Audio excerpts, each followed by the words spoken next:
بسم الله الرحمن الرحيم. نحمده ونصلي على رسوله الكريم. أما بعد، الذين آمنوا يقاتلون في سبيل الله والذين كفروا يقاتلون في سبيل الطاغوت فقاتلوا أولياء الشيطان إن كيد الشيطان كان ضعيفا. صدق الله العظيم. د جهادي ارزښتونو ساتل. دوستانو، فاروق اعظم یم.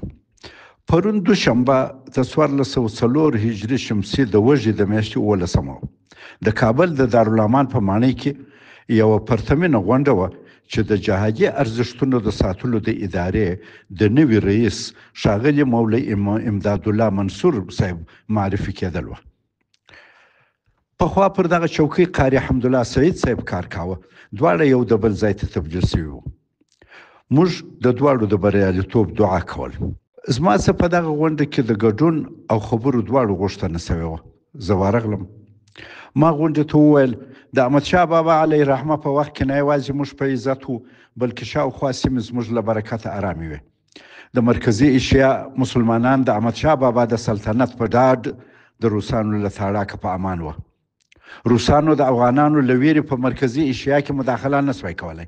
دا ځکه څه وخت د مخه د هوتکیانو په وخت کې چې ایران د افغانانو په قبضه کې و، روسانو د ایران په شمال کې مداخله وکړه، افغانانو سخته ماته ورکړه. تر ډیره بیا روسانو د مسلمانانو حریم ته په بدن سترګه نه کتل.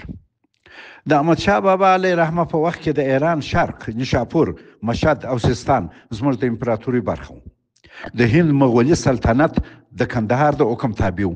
هلته د مغولي باچا څنګ ته احمدشاه بابا خپل نماینده سرفراز خان کښېنولی و. خو د تیمورشاه په اولاده کې د سلطنت پر سر بې اتفاقیو دا لوی امپراتوري دړه وړې کړه. سیمه ناارامه سوه او هغه قوتونه چې په سیمه کې له موږ په ویره کې وه کرار زموږ د نفوذ ساحه تر خپلو ګونډو لاندې کړه او بالاخره پر موږ حملې وکړه او له هرې خوا یې راوسکستو. د انګریزانو سره په اوله جګړه کې یوازې د جلال آباد پر لار په ورېښمین تنګي کې 14,000 انګریزان مړه سوه. موږ خپل د دغه جنګ تاریخ ونه لیکئ او د دغه عظیمې معرکې اتلان مو ثبت نه کړل. اوس موږ د دغه غزا اتلان ډېر نه پیژنو او څه معلومات چې لرو هغه هم د دښمن له منابعو دي. تر دغه جنګ وروسته موږ کښېننستلو چې دا جنګ ولې پر موږ تحمیل سو. څه وکړو چې بیا پیښ نه سي. 40 کاله وروسته بیا په میوند کې د افغانانو انګلیسانو خونړی جنګ وسو چې د انګلیس په زرو عسکر مړه سو. دا ټول یوازې ملالۍ او غازي مدایب خان نه ووژلي. خو موږ د دغه جنګ نور قهرمانان اوس نه پیژنو. میوند جنګ ډېر لرې نه و. انګریزانو د لندن غرب ته د ریډینګ په ښار کې د دغه جنګ په نوم هغه وخت یو څلی جوړ کړی دی او د خپل قهرمانانو نومان یې پکې ثبت کړي دي. خو موږ دا کار نه دی کړی، نو ځکه موږ د هغه جنګ خپل اتلان نه پیژنو. د انګریزانو سره درېیم جنګ همداسې در واخلئ.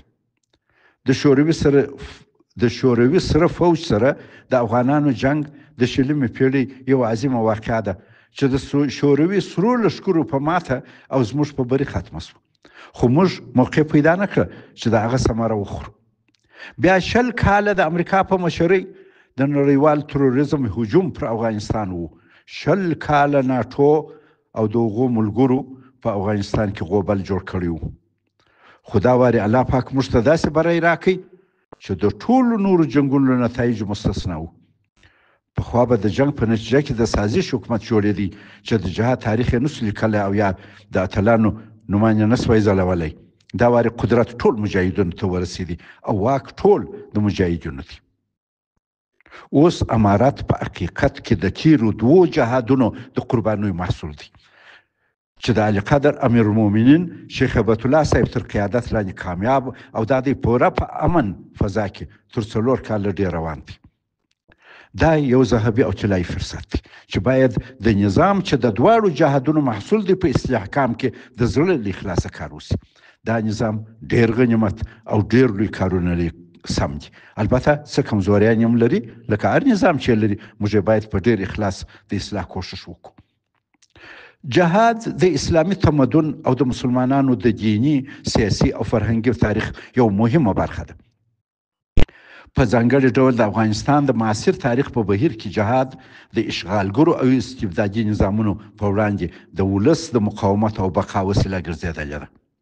د جهادي ارزښتونو یادونه او ساتل یوازې د تیرو جګړو د یادګار یا ویاړ په معنا نه دی، بلکې د هغو معنوي اخلاقي او ټولنیزو اصولو د ژوندي ساتلو هڅه ده چې زموږ د دین، وطن، عزت او خپلواکۍ د ساتلو اساس جوړوي. د جهادي ارزښتونو ساتل باید د ملي وحدت، سولې او خپلواکۍ د پیاوړتیا لپاره وکارول شي. د دې ارزښتونو ساتنه او نوي نسلونو ته انتقال یوه ستره دیني، ملي او فرهنګي دنده ده، ځکه چې د هغو له لاسه ورکول نه یوازې د دیني هویت کمزور کېدل دي، بلکې د ټولنې د سیاسي، اخلاقي او ټولنیز ثبات لپاره هم ستر خطر دی.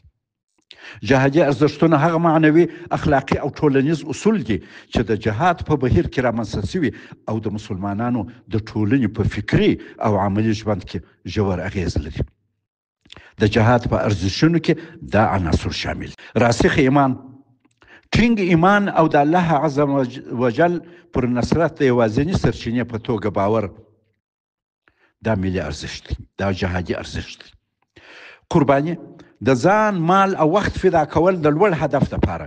جهاد افغانانو ته دا درس ورکړي چې د اتفاق، ایمان او قربانۍ له لارې یو ډېر لوی ځواکمن یرغلګر هم شاتګ ته مجبور کېدای شي. د دې ارزښتونو ساتل کولی شي خلک د هر ډول بهرني تجاوز یا داخلي استبداد په وړاندې بیدار وساتي. په روس او امریکا سره په جهاد کې میلیونونه افغانان شهیدان، معلول، بېکوره او مهاجر شوه.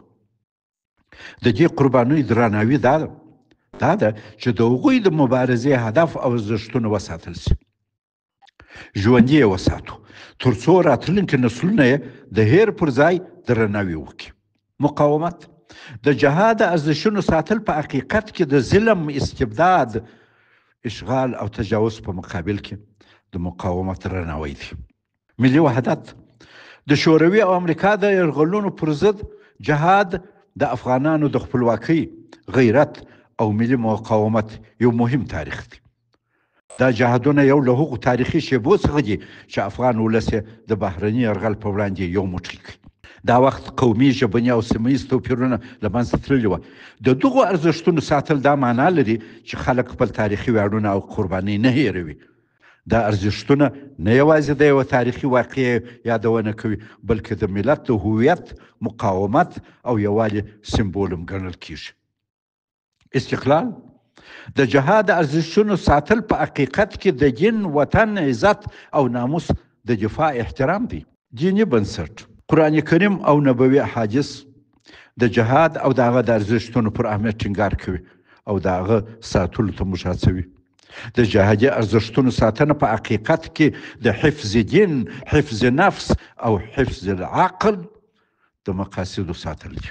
افغان مجاهدینو دا دواړه جګړې د اسلام د دفاع جګړې بللې دي، ځکه چې شوروي کمونیستي نظام د دین پر ضد و او د امریکا تجاوز ته خپله جارج بش صلیبي جنګ ویلی و. د دغو دواړو جهادونو د ارزښتونو ساتل د دین سره د وفادارۍ او د اسلامي عقیدې د ژوندي پاتې کېدو مظهر دی. د جهادي ارزښتونو د ساتلو تاریخي او ملي اړخ، افغانستان د تاریخ په اوږدو کې څو ځله د جهاد په برکت خپل استقلال خوندي کړی دی. په 19مه پیړۍ کې د انګلیس په وړاندې د افغانانو جهادونه، په 20مه پیړۍ کې د شوروي اتحاد په وړاندې جهاد، په 21مه پیړۍ کې د امریکا په مشرۍ د نړیوال تروریزم او اشغال په وړاندې جهاد. د دغو ټولو مبارزو یو شمېر عالي ارزښتونه زېږولي دي چې نن یې د ساتلو اړتیا ده، څو راتلونکي نسلونه د خپلواکۍ او ازادۍ روحیه له لاسه ورنکړي. د جهادي ارزښتونو د ساتلو ټولنیز او اخلاقي اړخ، جهادي ارزښتونه یوازې په جګړه پورې محدود نه دي، بلکې د ټولنې په اخلاقي جوړښت کې مهم رول لري. د ایثار او قربانۍ روحیه د ټولنې د همکارۍ بنسټ جوړوي. د ورورولۍ او ملي وحدت ارزښت د قومي او ژبني اختلافاتو د کمېدو لامل ګرځي. د عدالت غوښتنې روحیه د فساد، ظلم او استبداد په وړاندې د ټولنې روحیات لوړوي. دا ټول جهادي ارزښتونو د ساتلو اخلاقي اړخ دی. د جهادي ارزښتونو د هېرېدو خطرونه. که د جهادي ارزښتونو ساتنه ونه سي، څو ستر زیانونه رامنځته کیږي. اول، دیني او ملي هویت کمزورېدل، د بهرني فرهنګي یرغل منل، د استبداد او فساد زېږېدو خطر، د ځوان نسل بې مسؤلیتي او یوازې د مادي ګټو تعقیب ته تشویقېدل. د جهادي ارزښتونو د ساتلو لارې. د جهادي ارزښتونو د ساتلو عملي لارې څو دي؟ اول، تعلیم او تربیه. مدارسو، ښوونځیو او پوهنتونونو په نصاب کې د جهادي ارزښتونو ځای پر ځای کول ډېر ضروري دي. فرهنګي فعالیتونه، کتابونه، فلمونه او لیکونو له لارې د جهاد ارزښتونو معرفي کول، او که هغه وخت فلمونه او کتابونه او لیکونه وي هغه باید وساتل شي. تاریخي حافظه ساتل، د مجاهدینو د مبارزې او قربانیو مستندول او راتلونکي نسل ته یې لیږدول. که یو ولس خپل تاریخي حافظه له لاسه ورکړي، ملي هویت، دیني عقیده او د قربانۍ روحیه کمزوره کیږي. د جهاد ارزښتونه ساتل د افغان ملت د تاریخي پیژندګلوۍ یوه برخه ده چې نه یوازې د تیرو وختونو انعکاس دی، بلکې د راتلونکي لپاره یو الهام هم بخشي او نوي نسل ته که ضرورت سي د قرباني تیاري روحیه ورکوي. جهادي ارزښتونه د دیني، ملي، اخلاقي او ټولنیز هویت یو نه بېلېدونکې برخه ده. د هغوی ساتل یوازې د تیر تاریخ د یاد ساتل نه دي، بلکې د راتلونکي لپاره د یو روښانه فکري او معنوي بنسټ جوړول دي. که دغه ارزښتونه له منځه ولاړ سي، زموږ ټولنه به د هویت، خپلواکۍ او اخلاقي ثبات له جدي بحران سره مخ سي. نو اړینه ده چې دغه ارزښتونه د دین، ملت او تاریخ په ګډه حافظه کې خوندي او راتلونکو نسلو ته په سمه بڼه ولېږدول سي. موږ د دغه ادارې پخواني مشر قاري حمدالله سعید ته د تیر کارکردګۍ اجر وغوښت او په نوې دنده کې د بریالیتوب دعا مو ورته وکړه. او مولوي امدادالله منصور صاحب ته مو په دغه نوې حساسه دنده کې هغسې بری وغوښت کوم چې د دغه سپېڅلې دندې تقاضا ده. ما د عزیر مجلس څخه وغوښتل چې د جهادي ارزښتونو د ساتلو د ادارې سره موږ ټول مرسته وکړو. ما ورته وویل زه په دغه لار کې هرې همکارۍ ته تیار یم. والسلام علیکم ورحمة الله وبرکاته.